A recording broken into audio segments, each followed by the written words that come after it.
Welcome to GeorgiaPower's not top 10 games of 2022. The first ever that we've been able to do this because we played over 20 games, so we actually have a distinct not top 10 and top 10. There are 3 games that are in no man's land since we played 23 that didn't make the cut for top 10 or not top 10. We may do like a really quick thing on them, but number 10. Halo Wars. So this is number 10, aka the 14th best game of the year. If it's the 10th worst. So bear with me here. So it was my first RTS that I've played in forever. I absolutely loved RTSs as a kid. So there was some like nostalgia plus side here. So I did have some extra fun with it because of that. The story, I liked that it was a prequel and it didn't have some like ultra cheesy Halo tie-in, like work too hard to try to fit into the story and cause timeline problems. And the best part about it, hands down, was all units. And for those who suffered my playthrough of this, I just had to spam the shit out of all units to gather all of my units, and probably said that about 2,000 times by the time we finished that. Why I didn't like it. I mentioned there isn't a cheesy tie-in to the main Halo series, but there's also like very, very little tie-in. Like I would have liked a little bit more. I know it's a fine line to walk, but I would have liked a little bit something that kind of tied it to the main series. It was old and it felt old. This was like a maybe 2007 game. Felt a little old. And then it was definitely made for the controller.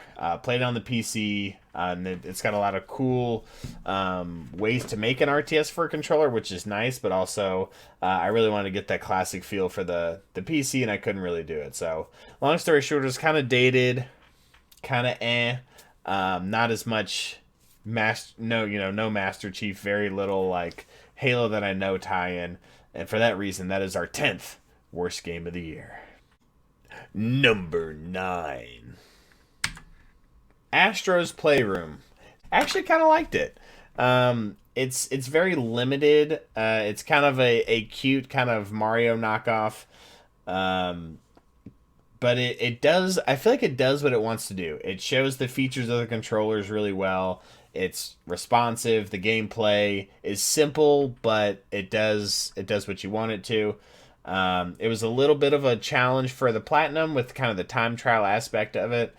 And actually walking through the history of PlayStation was kind of cool. So I feel like it executed what it wanted to. Now, for that same reason is why I wasn't a huge fan. It's very short. It's very simple. Even like Mario, especially current Mario games, are much more in depth mechanically. It kind of threw a bunch of cool stuff at you, and then it was like, that's it. So I feel like it didn't overstay its welcome. It was only a few hours, probably 5 hours total, if that. So did what it came to do, but it's nowhere near just like a full-size scale game that we played this year. Number 8. Anno 1800. I really like some of the features about this game. The multiplayer not being turn-based and having people be able to act independently of each other is freaking brilliant. It's not like in Civ where you have to wait for everyone to finish their turn. It's not like you have to you don't have to have everyone dialed in at the same time. I played it with 2 other people, and I could be getting a sandwich while they are working on their parts of the world. It got to the point where I was controlling one thing, Llama was controlling another thing, Phoenix was controlling a third thing, and we could be as cooperative or non-cooperative as we wanted to. This city building was really cool, how you kind of scaled through the different levels. God damn it. Fucking bystander. So you got to progress through the levels of civilians, which is really cool, and it made sense in kind of a methodical way. The side missions were kind of fun. It can give you a jump start in terms of money if you needed it. if you messed up. And multiple worlds was really cool because, like I said, Phoenix could control all of one world while I could do all of another. Gave it kind of very Europe to the U.S. kind of feel.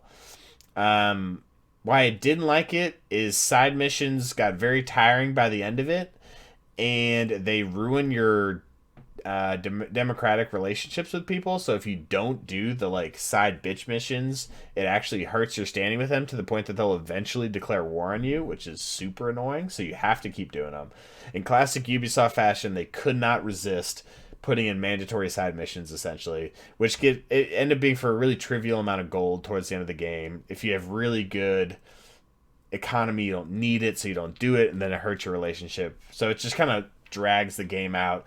And there doesn't really seem to be that much of like an end game, which it's kind of this mix between SimCity and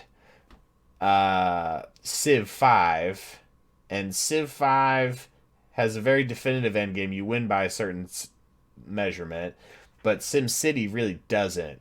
And so I'm disappointed it kind of went the SimCity route where it's like, look at everything you built though, versus like a definitive ending. I don't like that the pirates respawn even if you wipe them out. They're just off camera alive somewhere. So like you can't like wipe the super pesky part of the game out. Basically, I don't like how they once you develop your city, your economy, I feel like it kind of fades. So a little bit disappointing. Not the worst game by any means, but I felt like it was they had some really cool ideas and elements, and it just sort of fizzled. Number 7. Call of Duty World War II. Not bad. Had a better than anticipated campaign. And maybe it's expectation versus reality, which why I have it as not at the bottom of the list. But the story, I actually like kind of cared what happened. There was variety in the campaign missions between stealth and blow shit up. I feel like I actually told a story for it's not something they always do. And the SMGs feel really really good. They're a ton of fun to use. Reminded me of Call of Duty World at War, and those World War II machine guns just feel really good in both single player and campaign. The multiplayer was always a grenade fest. The maps are very much built to run in and have a clusterfuck in the middle. Everyone uses the SMGs because a lot of the stuff is hard to use. Like, I'm not a big fan of the single shot rifle, so everyone uses SMGs and a shitload of grenades. And I don't like the base camp requirement on the multiplayer. I was reminded when I just tried to pop in for a quick game after I beat the campaign, and I had to go through this like whole tutorial and class selection, and it's like, dude, let me skip it if I want to, / if I've already done it. And then the other thing is in the campaign, I feel like your choices didn't actually matter. They kind of set them up like they really did. And there are some optional things, but there's some moments where it feels like, holy shit, like, did he just get dragged off to a concentration camp because I messed up? And the answer was like, he was going to get dragged off anyway. So the illusion of choice was a little, wasn't great. Rubbed me the wrong way a little bit. So all in all, honestly, better than I thought, but still a game with a lot of gaps. Number 6. Immortals Phoenix Rising. Now, I did still get the Platinum Trophy for this, so I didn't hate it that much, but it had its flaws, to say the least.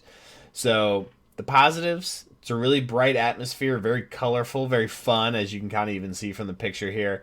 And the mythology setting is really cool, just the Greek kind of background, and told some kind of real stories with some goofy twist to it, but that was there. And then the combat was fun. There was a lot of variety in the combat. You get a lot of like superpowers basically as you level up. And so the combat was fun. The bad side is wholly repetitive. So this game took me like, I think 60 or 70 hours to platinum.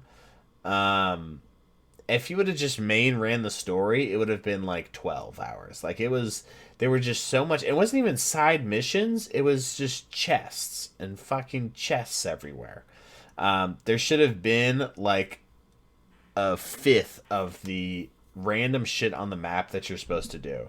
Like, it feels like you're supposed to do it to build up your character so that you can progress in the main story, but by the time you do, you're outrageously overpowered, which kind of trivializes the final fight.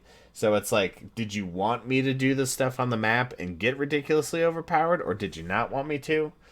So it ends up in a kind of a really weird spot. The the vaults were fun, the puzzles were fun, but once again, have like a quarter of the puzzles you had, like way too many.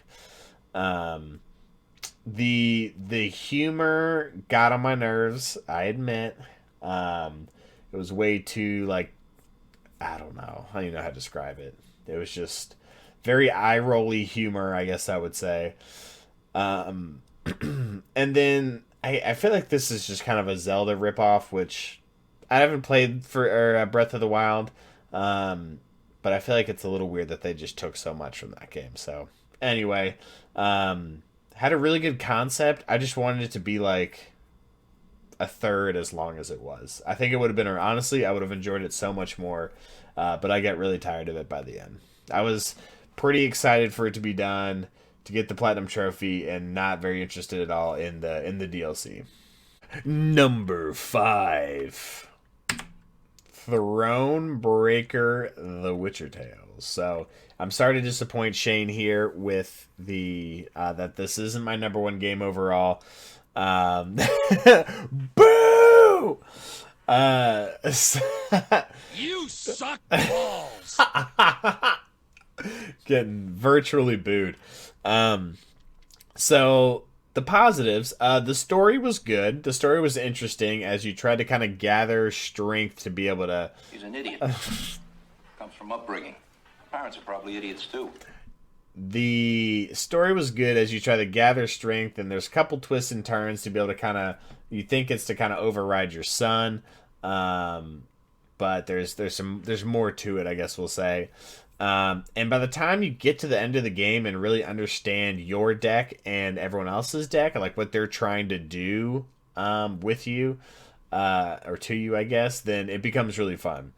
The puzzle missions I thought were really cool, really creative. It was just a very different take on Gwent. And then your choices really matter. Like the game, as opposed to Call of Duty World at War or World War II, your choices you make in this really matter. And like between party members that you can play, they have or not have in your deck, and people living or dying, and like your choices really end up making a difference. What I didn't love was the beginning was so fucking hard. The After you get out of the tutorial level, it is so fucking hard. It's like the elf encounter, or the elven attacks in the forest. Oh my god, dude! The difficulty spike. You just run it. It's not even a spike. It's just a sheer cliff. It was ridiculous. So pretty frustrated. There were a couple streams. Wasn't sure I was going to make it all the way through. So difficulty cliff was absurd. There's a ton of talking. It's you got to be pretty patient to get through all of the back. There's some extra background you probably don't need, but there's a lot of background to get through. And there was only like obscure or relatively obscure Witcher characters involved. So like Geralt's involved for like 30 seconds. You hear about Dijkstra. There's a couple of things, but it's mostly not the main character of The Witcher, which is kind of cool that they're trying to explore a completely new story, but like once again wanted a little bit more of a tie-in if at all possible. Number 4,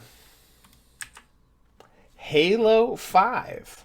I probably should have put this at number 5 so that it would work really well, but at number 4 I have Halo 5. Now, why would you say this? Let me just start with the fact that you really, you know what? Let me start with the positive. I'll start with the positives first. You kind of go a completely different direction with the story with the spoiler bad Cortana. Something I didn't really see coming at all. So it takes a hard left turn. The story mostly makes sense. It's pretty straightforward, but it comes together pretty well. And the combat's still really fun. I mean, it's a Halo game. Shooting and stuff, blowing stuff up will always be fun. Uh, the cons, I felt like it was pretty limited on the innovation for enemies and guns. Like the story had some new things, but the actual guns and enemies were pretty much the same as Halo 4. The final boss that you keep building up as this invincible person is anything but that. It's pretty soft. And you like never play as Master Chief. I shouldn't say never, but it's like we were counting as we went. What's it? Maybe a third of the time, maybe you play as him, and this is like the badass you've been playing for the entire series, except ODST, I guess, which also wasn't their best game. And then you're like, I'm gonna play this fucking rando on the left, whose name I don't even remember, Sergeant something. Not a fan. So not top 10. Fourth worst game of the year, I'm gonna say Halo 5. I didn't get to play any of the multiplayer. I heard it really sucked. I heard there were a lot of pay to win modes where you used cards like every game thought was a good idea at one time. Basically trying to become Ultimate Team. That you use cards to spawn in guns and tanks or guns and vehicles. So and it wasn't just like in one game mode. In a lot of game modes, the other team, if they just spent more money on the fucking who makes this game 343 store, they could just like have tanks. Or have more tanks than your team did. Like there was caps and stuff. Like you couldn't have 9 tanks on the map, but like if they always have a tank and you don't, like you're gonna lose. So I heard nothing but bad things about the multiplayer. So I didn't play it, but I don't think that would have helped its case. If anything, it may have gone down. Number 3. Half-Life Blue Shift. So this is kind of one of the side stories of Half-Life 1 / Black Mesa. I think it was like it was a short game. It was like one stream and we were done. But it was a fun little side story about the being a police officer at Black Mesa when the event happened. And you're Esther trying to get a group of scientists out. It is fun that this guy, whose name I already forget, even though it's probably very small print right there, he pops up in Half-Life 2, actually plays a relatively large role, which is why I'm a little embarrassed I forget his name. So it's cool that they actually tie in this like side story into Half-Life 2, which is pretty cool.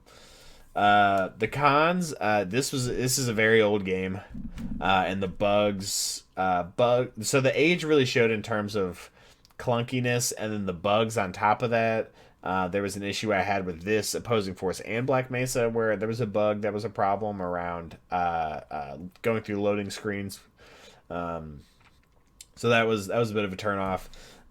Innovation wise, like it's very similar to Black Mesa / Half-Life 1 in terms of guns. You don't get much new. It's kind of the same from that game. And like I said, it was super short, so it's like a 3-ish hour game, maybe 3.5. So small, fun, but it was kind of a glitchy mess, and didn't really. It just felt like a sort of a continuation of Half-Life 1, not really its own thing. So you maybe say it's a little unfair that this is essentially a DLC I'm counting as its own game, but it's saying it's its own game, so I'm gonna count it as one. So overall, it was fine. But especially as an individual game, it's not great. Number 2. Zombie Army Trilogy. Mark, I still do want to finish this game. But Zombie Army Trilogy with the second worst game of 2022, the silver medal in our top, not top 10. It's all right. The pros of it, super easy to pick up. It's just grab gun and shoot zombie. The guns are pretty fun, especially some of the special ones. You can wipe out a shitload of zombies, and just the raw carnage of the game is pretty damn fun. the things I'm less excited about. I mean, Nazi zombies have been done so many freaking times at this point. And this is like an ultra basic game. Like there's really not very many mechanics to it.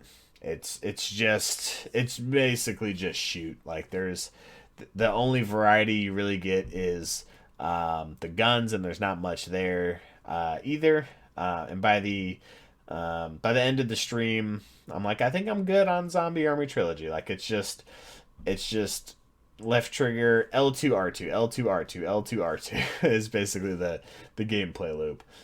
So it's super repetitive, and then on top of that, like the story is pretty much non-existent. So the gameplay is fun for a little bit, then ultra repetitive, and then there isn't a story to kind of keep it going. Most of the time, it's just kind of go to the objective marker and shoot stuff.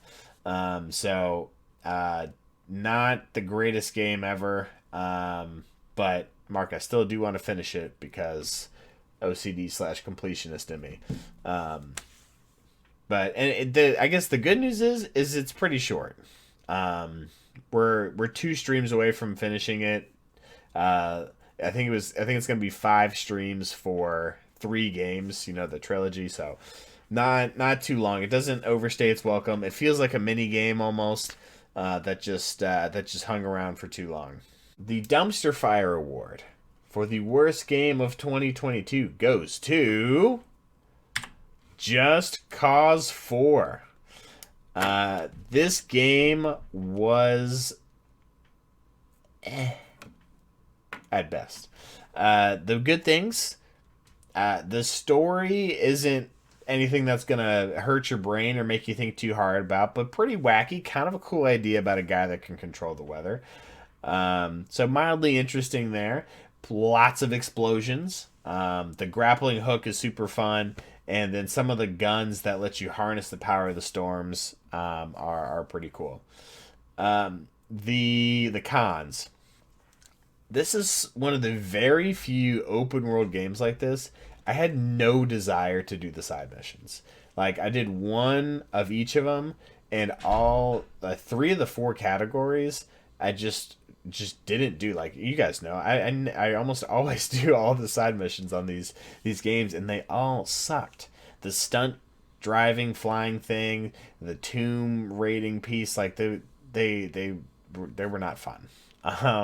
So one of the few games that got me to skip those.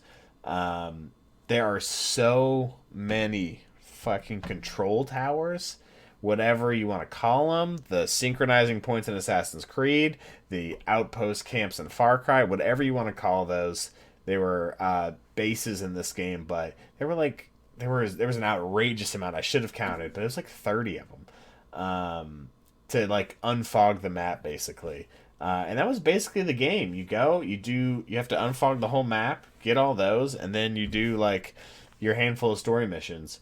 But there was way too many. I suspect that this was, from what I actually saw my friend play a lot of Just Cause 3, and this game feels like a carbon copy of number 3. It feels like they pushed this out way too fast, and just made it super similar. The weather was cool, but that's about it. So was it fun at times? 100%. There were some funny fails that come from it. But like 3/4 of the game I had no desire to do. So, and it wasn't because it was repetitive like Immortals, but it was just like not fun. So incredibly, I'd probably give this like I'm tempted to give it a 4 out of 10 just because 4, but maybe like a 3.5. Like it's just not great in basically every regard, except for the explosions and random cool shit you could do with the grappling hook. Oh God, it's so mediocre.